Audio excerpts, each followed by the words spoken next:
Hey everyone, welcome back to the channel.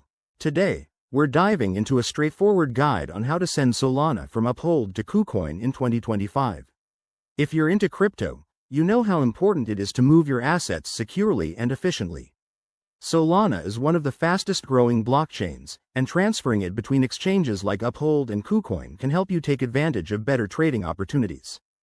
Don't worry if you're new to this, I'll walk you through it step by step, so you can do it with confidence. First things first, make sure you have accounts set up on both Uphold and KuCoin. Start by logging into your Uphold account. Once you're in, navigate to your wallet section and select Solana from your list of assets. You'll see your Solana balance there. Double check that you have enough to cover any transaction fees. Next, head over to your KuCoin account and go to the deposit section.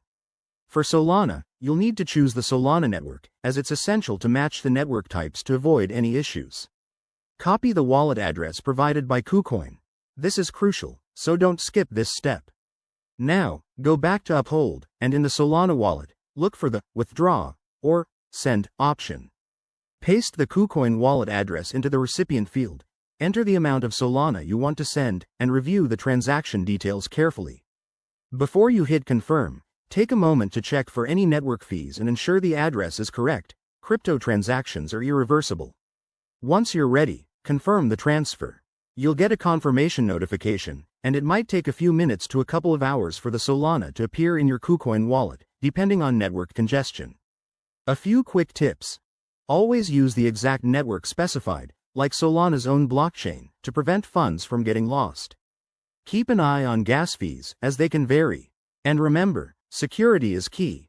Enable two-factor authentication on both platforms. There you have it. You've successfully sent Solana from Uphold to KuCoin. If this helped, give this video a thumbs up, subscribe for more crypto tutorials, and drop any questions in the comments. Stay safe out there, and I'll see you in the next one. Thanks for watching.